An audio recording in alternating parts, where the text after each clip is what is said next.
Ampifaliana trano tompolasy tovovavy niarahana aminao indray atao anatin'ity vaovaon-tselatra androany ity. Ny vaovao ara-tsosialy no hanomboantsika azy. Azo tohana avy amin'ny agence Gicane commune Antananarivo renivohitra hanatsarana ny fanahalana ireo fako mivaingana eto Antananarivo. Vokatry ny tetika sagesta, ny fanatanterahana dia natomboka ny volana febroary 2024 teo ambany fitantanan'ny Andriamatoa Nenandre Tsitoena Pentanana teo aloha. Fitaovana maro no azo amin'izany.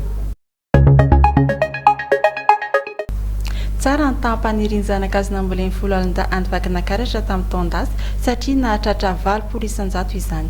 Tsy mihona amin'izay nefa izy ireo fa nososoan'ireo zanak'azy 990 fototra no voleny mariana io ary miparitaka amin'ny toby sy ny toerana maro manery amin'ny faritra vakana karatra izany. Misy ny lamina napetraky ny folo alina amin'ny fikolokoloana sy ny fanaramaso ireo zanak'azy vao novoleny ireo mba azona vokatra tsara. Nanomboka miroborobo ny fandraharany eny amin'ny faritra vakana karatra tamin'ny taon-dasa taorian'olona nosedraina nandritra ny valanaretina COVID-19.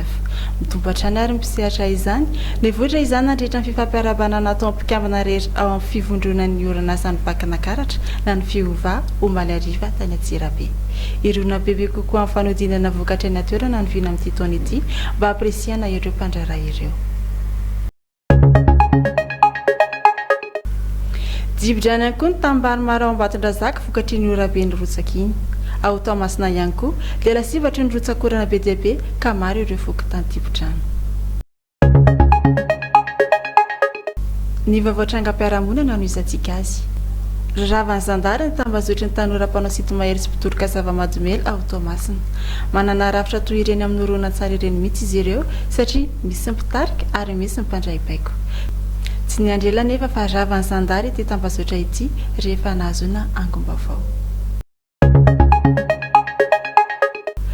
Dia tovovavy iray hafa no hita faty tsy nisy tapany ambony intsony ahina ho niarany asa ratsin'ireo mpanao sorona tahaka anazy ilay tovovavy tapadoha teo aloha izany. Efa misokatra fanadadiana momba izany. Ary ny vaovao ara-kolontsaina kosa namarana antsika azy. Ny kopa-kelatra irery kay natao amin'ny tarika marsi 4 ny safidiny andeha irery izy ary ivakatona. Dia izay ihany koa nanakatona antsika ny vaovao tselatra androany mandrafitafa tompoko.